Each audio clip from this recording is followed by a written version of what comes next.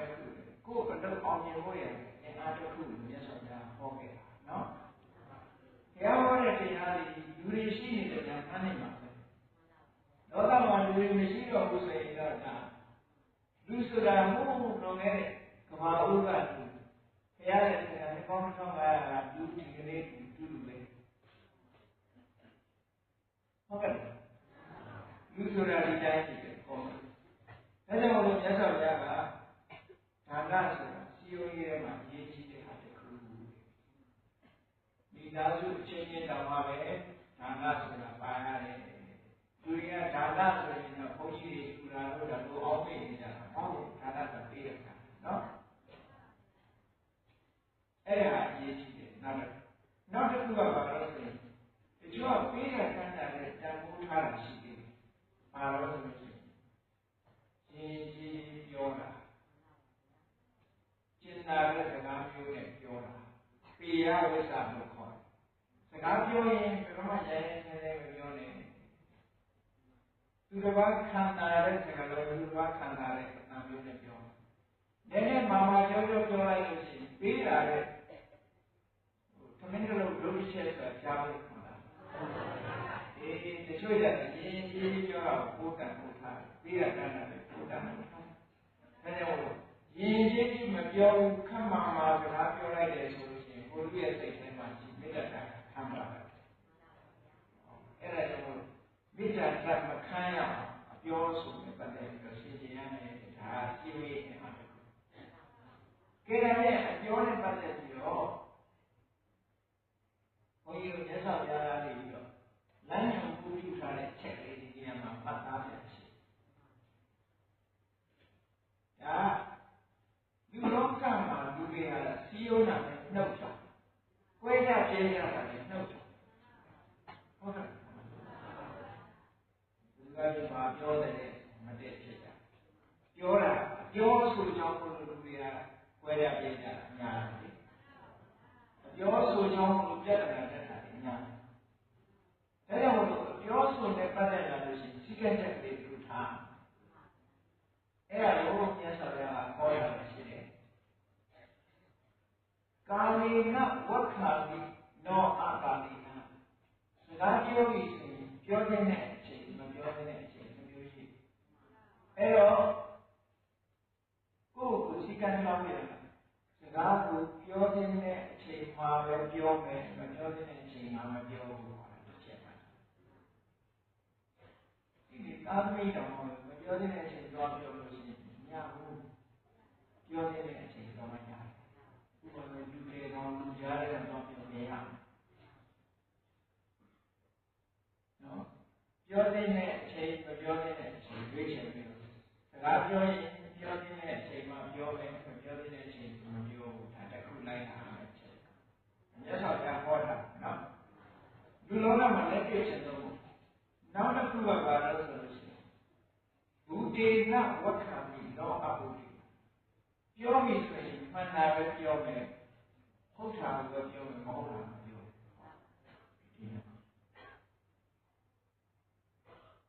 မှန်တာပဲပြောမယ်မမှန်တာမပြောဘူး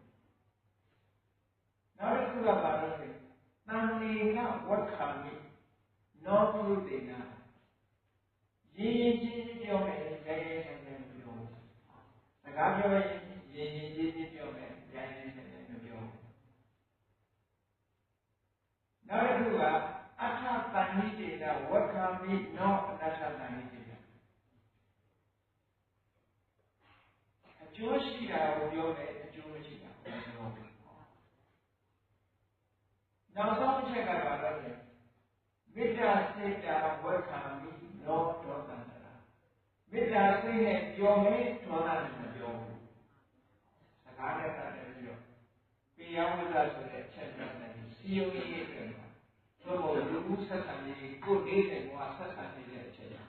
အဲ့ဒီအချက်ကားရဲ့အပဒနာအရေးကြီးတယ်လူလောကမှာအပြောဆိုကြောင့်ပြဿနာတက်တာပုံများတယ်ကဲဒါကိုမှတ်ထားပြီးတော့ဒီတွေကသာပြီးငါပြောနေတဲ့အချိန်မှာပြောမယ်မပြော ကိုသာပြောမယ်မမှန်တာကိုမပြောဘူး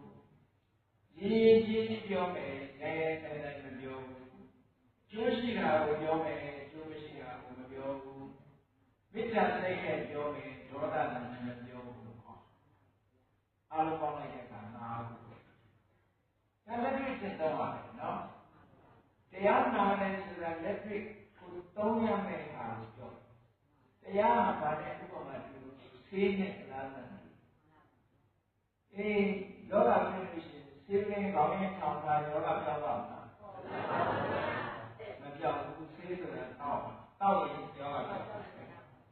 ရသော်များဟောတဲ့တရားမှာလည်းနာယုံနာပြီးမကျင့်ဘူးဆိုလို့ရှိရင်သိကျိုးဖြစ်လာမှာမဟုတ်ဘူးဟုတ်လားအဲကြောင့်ကျိုးဖြစ်လာဖို့အတွက်ဒါလက်တွေ့ချက်သုံးပြီးတော့လိုက်တာပိယဝိသဒီတိုင်းလိုက်တာချက်သုံးတော့မယ်ဆိုရင်စီယိုကြီးကမှအကောင်းဆုံးဖြစ်တာကိုယ်မိသားစုမှာဘာပြဿနာမှမရှိဘူးကိုယ်အတိုင်းဝိုင်းထဲမှာဘာပြဿနာမှမရှိဘူးကိုယ်ပါဝင်နေတဲ့ဘာပြဿနာမှဖြစ်တော့ခက်ခဲတဲ့အားလုံးကြောင့်လာတော့နောက်တစ်ခုကဘာရေးကြည့်ရတော့အဋ္ဌစရိယာသူ့မှာကိစ္စဝိသရှိရင်ကိုကြီးလောက်နိုင်မှုမှာဒါအရေးကြီးတယ်တချို့မိသားစုထဲမှာသတိမောင်နှံတယောက်တော့တွက်ခတ်တာရှိတယ်ဒါကနဲ့တော့ဒါဘာတော့ငါတော့အင်းတော့သူကနေတော့ငါမူနိုင်ဘူးဆိုတာမျိုးရှိတယ်လေအဲ့ဒီလိုမဟုတ်ဘူးတဲ့သူကိစ္စရှိပိုင်းလို့ကိုယ်ကိစ္စရှိပိုင်းလို့အဋ္ဌစရိယာမနေထားရဘူးကြည့်ရမယ်လုပ်တဲ့လုပ်လိုက်တာလည်းလုပ်ရမယ်အရာထဲမှာဆိုလို့ရှိရင်ဒီလုပ်တဲ့လုပ်လိုက်တာမနေထားလို့လုပ်တဲ့ပုဂ္ဂိုလ်ကြီးလူကြီးလူတွေမပေါ်ဘူးလားသူကတော့အရာထဲမှာမနေတတ်ဘူးတာရေးရှိတယ်ဒါလာပဲနာရေးရှိတယ်ဝိုင်းလုပ်တာပဲဆိုပြီးတော့လူချင်းမခံရတယ်ပေါ့လားချင်းမခံရတာဆိုရက်ဒီအဋ္ဌစရိယာကိုလူတိုင်းလုပ်တာဟုတ်တယ်ချင်းမတော်လူတိုင်းကခံရတယ်နော်လောက်ပါဆိုရင်တော့လူတိုင်းလုပ်နိုင်မှာမလုပ်နိုင်တော့အကြောင်းမျိုးမျိုးပြတယ်မအားလို့လှုပ်ရှုပ်နေလို့ဟုတ်လားအလုပ်ဆိုတာသူကလူရှုပ်ရင်ရှုပ်နေမှာမရှုပ်ရင်လည်းရှင်းနေတာပဲဟုတ်ကဲ့လုပ်ချင်ပြီးဆိုရင်လုပ်တာပဲလေဒါကြောင့်အဋ္ဌစရိယာဆိုတာတို့လူကိုကြီးပေးတယ်ဆိုတာပဲစီယိုကြီးရဲ့ခေါင်းအားပြရတယ်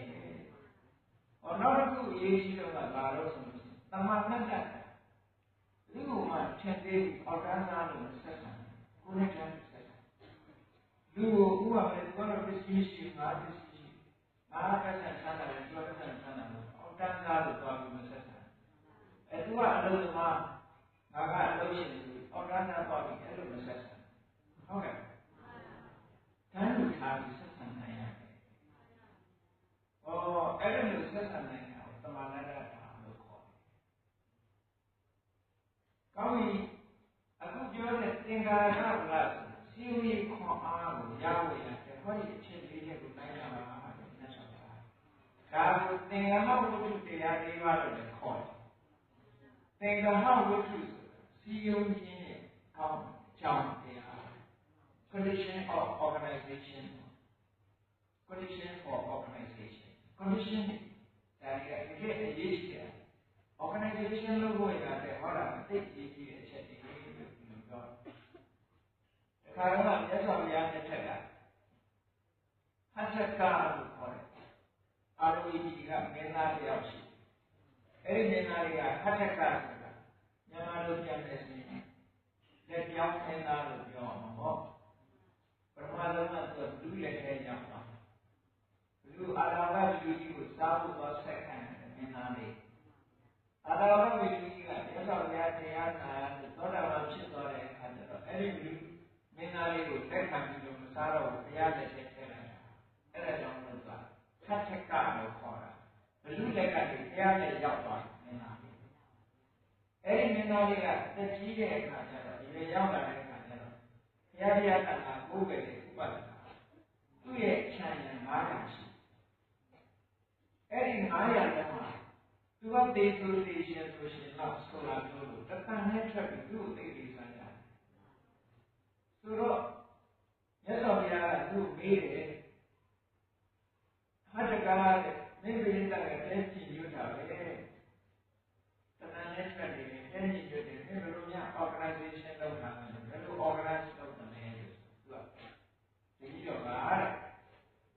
ပေးတာတန်းတာတိုက်တဲ့လူကိုပေးကမ်းပြီးတော့ဆက်ဆံတယ်တချို့ကပေးတာကကိုအလေးထားဘူးတဲ့စကားရှိလို့လာပြောတာကြိုက်တယ်အဲ့ဒီပုဂ္ဂိုလ်မျိုးနဲ့စကားရှိလို့လာပြောပြီးတော့စီယုံတယ်တချို့ပုဂ္ဂိုလ်ပေးတာလည်းအလေးထားဘူးစကားရှိလို့ပြောတာလည်းတော့အလေးထားဘူးသူကိစ္စရှိဝိုင်းလို့ကိုယ်ကိစ္စကိုသဘောထားပြီးဆောင်ရွက်နေမြတ်ဓမ္မရှင်းတဲ့ဆိုရင်အဲ့ဒီပုဂ္ဂိုလ်တွေပြီးတော့ဆောင်ရွက်ပေးတယ်တချို့ပုဂ္ဂိုလ်ကဒါတွေကိုဘယ်မှအလေးထားဘူးအောက်ကမ်းချပြီးဆက်ဆံရင်စိတ်ကမှာကြီးတယ်ဒါကြောင့်ပြီးတော့သူတို့အောက်ကမ်းချပြီးဆက်ဆံဘူးကိုယ်နဲ့ဓာတ်ထုတ်ထားပြီးတော့ဆက်ဆံတယ်ဒီနည်းနဲ့ပြီးတော့ဒီပြည့်တဲ့ကိုစီယုံထားတာပါဆက်ဆံတာဒီလိုကောင်းလို့ဒီလိုလျှောက်ထားဒါကြောင့်မို့သင်္ဃဝတ္ထုတရားတွေပါဆိုဒီ organization ရဲ့ကောင်းဆုံးချက်လေးတွေရသော်ဘုရားတဲ့ကလည်းလူလောကစီယုံနေဒီရေးချက်နဲ့ပဲစီယုံအောင်တယ်ဒီနေ့ခေတ်နဲ့စီယုံရေးကောင်းမှဖြစ်ချင်ဒီဟာလည်းပဲစီယုံအောင်ဟောတာနဲ့စီယုံလို့ရှိရင်အောင်မြင်တယ်မေတ္တာနဲ့အောင်မြင်တာနော်အကျိုးစိတ်ဓာတ်ကိုမှအောင်မြင်နိုင်တယ်ရသော်ဘုရားကအဲ့ဒီသင်္ဃဝတ္ထုဒီပါကိုဟောပြီးတော့ဟောတာကမရှိသေးလို့ရှိရင်ဟောဒီသင်္ဃဝတ္ထုတရား၄ပါးဒီစီယုံနဲ့စီယုံမှု၄ချက်ကိုမလိုက်နိုင်ဘူးဆိုရင်တဲ့အမေအသွေးပဲဖြစ်တယ်လေသာသမီနဲ့စီယုံနိုင်တဲ့အတွက်ကြောင့်သာသမီရဲ့ကျေးဇူးမခံစားရဘူးလို့အဲ့လိုခေါ်တယ်မိဘပဲငါသားငါသမီးကငါ့ကိုလူဆက်ရမှာပေါ့ဆိုတဲ့အသွေးမျိုးမတွေးနေဟုတ်ကဲ့မိဘပဲဖြစ်တယ်ကိုယ်သာသမီကိုကိုယ့်ပေါ်မှာအမြဲတမ်းမေတ္တာရှိနေတော့ဟောဒီ၄ချက်နဲ့စီယုံထားလို့လိုရတယ်အကယ်ဒီလေးချက်နဲ့မစီယုံဘူးဆိုရင်မိဘနဲ့သာသမီချားမှာတော့မေတ္တာခါချောင်းနေတတ်တယ်။ဒါမှလည်းဟုတ်လား။ဆရာနဲ့တပည့်ချားလည်းဒီလိုမလုပ်ရင်မရဘူး။ဒီကိုမောင်မကြီးရှင်းနေတယ်မရဘူး။ဘယ်လိုပဲအမျိုးတော်နေနေဟုတ်လားဒီကိုမောင်မကြီးမတည့်ရတယ်တပည့်။ဒီကိုမောင်မကြီးမတည့်ရတယ်တပည့်။ဟောဒီပြည့်ဘာလို့မတည့်ရတော့ဟောဒီ organization နဲ့ပတ်သက်တာတွေကမကျင့်သုံးလို့ဟောအကယ်ကျင့်သုံးမယ်ဆိုလို့ရှိရင်ဒါမျိုးမဖြစ်နိုင်ဘူးလေဒါကြောင့်စီယုံရေးအားဟာကဲကဲကျော်လွှားဖို့ပဲအမှန်တမ်းအရေးပါတယ်လို့ဒီလိုခေါ်တာနော်အဲ့တော့ဒီအားကြီးကြောင်းဝေရတဲ့ကျိုးသားအထောက်အပံ့အားတဲ့လူ့ဘဝရလာတဲ့အခါမှာဟောဒီအခက်အခဲတွေကျော်လွှားဖို့ခုအားတွေပြန်ပြီးတော့ချုံရောမယ်ဆိုရင်ပညာဝလာတော့တင်မလို့တင်ခွဲခြားပြီးတဲ့ပညာဆိုတဲ့ခွန်အားရှိရမယ်ဝိရိယဝလာမကောင်းတဲ့စိတ်တွေကိုညှောင်းပန်းခွဲခြားကောင်းတဲ့စိတ်တွေကိုထားတဲ့အင်အားရှိရမယ်အနာဝိသဝလာအပြည့်ကင်းအောင်နေတဲ့အင်အားမျိုးရှိရမယ်သင်္ဃာကဝလာစီယုံရေးအင်အားရှိရမယ်အဲ့ဒီအင်အားလေးရမိမိတို့တဏ္ဍာမှာတိဆောက်ထားပြီဆိုလို့ရှိရင်အခက်အခဲမှန်များကိုကျော်လွှားပါမယ်ကဲကောင်းပြီအဲ့ဒီမှာဘယ်လောက်ကြီးအောင်ကျော်လွှားနိုင်လို့ဆိုလို့ရှိရင်ဒါပေမဲ့သိရင်းကြောက်တော့ဘယ်လိုကျော်လွှားတာလဲဟောဒီအားပြည့်နေတဲ့ပုဂ္ဂိုလ်တရားမှာတေတော်ကပဲပြုံးပြုံးနဲ့သိနိုင်တယ်ဟုတ်ကဲ့သိပြီးတဲ့နောက်လည်းဘာလူတွေလူရောက်လို့သိကြမှာပြီကောင်းကားလူတွေရောက်တယ်ကဲဒီထဲမှာပညာအားနဲ့ဝိရိယအားအဲ့ဒီနှစ်ခုကိုတိုးမြင့်လိုက်ပဲဆိုလို့ရှိရင်ပညာအားကိုတိုးမြင့်ရိုးရိုးပညာမျိုးဟောပဲယုတ်တရားနဲ့တရားဒီလာနေလူတွေရဲ့တဏ္ဍာမှာယုတ်တဲ့နဲ့တစ်မျိုးတည်းကရှိတယ်ယုတ်နဲ့ပဲတခြားမရှိဘူးဆိုတဲ့ဝိပဿနာပညာမျိုးဒီယုတ်နဲ့လည်းဆရာအကြောင်းကြောင့်ဖြစ်နေတာလို့သိလာတဲ့သိရပရိက္ခာပညာမျိုးဩဒီသင်္ခါရတရားနဲ့မှလည်းဘယ်ရာမှမမြဲပါလားလို့သိလာတဲ့ဟုတ်လားဝိပဿနာပညာမျိုးခန္ဓာကယုတ်နဲ့ကွဲတာနာမရူပပရိစ္ဆေဒထိုယုတ်နဲ့တရားအကြောင်းဆိုင်ရာအကြောင်းကြောင့်ဖြစ်နေတယ်လို့သိတာသိရပရိက္ခာယုတ်နဲ့ဓမ္မမမြဲတဲ့အနိစ္စဒုက္ခအနတ္တလို့ရှင်းရှင်းသုံးသပ်နိုင်တာကဝိပဿနာပညာအဲဒီဝိပဿနာပညာကနေရှင်းတက်သွားတဲ့အခါကျတော့မဲ့ပညာနိဗ္ဗာန်ကိုယဉ်သိနိုင်တဲ့မဲ့ပညာကိုယ်တဏ္ဍာမှာရှိတဲ့စိတ်တော်ရာအစိုးတွေစိတ်ရဲ့အညစ်အကြေးတွေကိုဖယ်ရှားဖြစ်နိုင်တဲ့မဲ့ပညာကိုပညာကိုရသွားပြီဆိုလို့ရှိရင်ကြည့်စီဝါ ရေးဒီအတဝေဝါရောက်တဲ့ပတ်သက်တဲ့ခိုင်ခိုင်ကိုလည်းကျော်သွားနိုင်တယ်ဟုတ်လားနာမည်ပြထားလို့လည်းသူ့မှာ view site တွေမရှိတော့ဘူးအေးတဲ့ဒီရမဝင်လာတဲ့ view site တွေမရှိဘူးသိချင်းတရားကိုလည်းပဲကြောက်လန့်ကြတယ်မလို့တော့နောက်ဆုံးမှာလောကီကိုရောက်ဖို့ဆိုတာလည်းကြောက်လန့်ကြတယ်မလို့ဘူးအကုန်လုံးကိုကျော်သွားတယ်အဲ့ဒီဉာဏ်ပညာမျိုးဗက်ပညာပုပညာဆိုတဲ့ပညာမျိုးကြီးကိုရောက်သွားလို့ရှိရင်ဒီဘဝတစ်ခါတည်းပြီးနောက်တစ်သိစရာအကြောင်းမရှိတော့သိခြင်းတရားဆိုခက်ခဲကိုကျော်သွားပါနိုင်တယ်ဝိရိယကလည်းမဖြစ်သေးတဲ့အာဟုတွေမဖြစ်အောင်ကြိုးစားရမယ်ဖြစ်ပြီးသားအာဟုတွေကိုဖယ်ရှားဖို့ကြိုးစားရမယ်မဖြစ်သေးတဲ့ကုသိုလ်တွေဖြစ်အောင်လုပ်ရမယ်ဖြစ်ပြီးတဲ့ကုသိုလ်တွေဖယ်ရှားနိုင်ဖို့ကြိုးစားရမယ်အဲ့ဒီကြိုးစားမှုဒီဂရီမြင့်ပြီးတော့အမြင့်ဆုံးဆင့်ရောက်သွားပြီဆိုရင်ခုနပြောတဲ့ဗက်ပညာပုပညာဆင့်ဆက်ရောက်သွားမှာဆက်ရောက်သွားပြီဆိုလို့ရှိရင်ခုပြောခဲ့တဲ့အခက်အခဲတွေအားလုံးကိုကျော်သွားနိုင်တယ်ဒါကြောင့်မို့တရားကျင့်ကြံဒီလိုပြည့်တဲ့ဒီဘဝရောက်လာတဲ့အခိုက်မှာမိမိတို့ကြုံတွေ့ရတဲ့အခက်အခဲမှန်သမျှကိုကျော်သွားနိုင်ဖို့အတွက်တို့တွေကပညာခွန်အားဝိရိယခွန်အားအပြည့်ကင်းမှုဆိုတဲ့ခွန်အားစည်းရုံးရေးဆိုတဲ့ခွန်အားဒီခွန်အားတွေအမြဲတမ်းတိုးပွားနေအောင်တို့တွေတတိထားပြီးကြိုးစားရမှာပါလားကိုယ်စီကို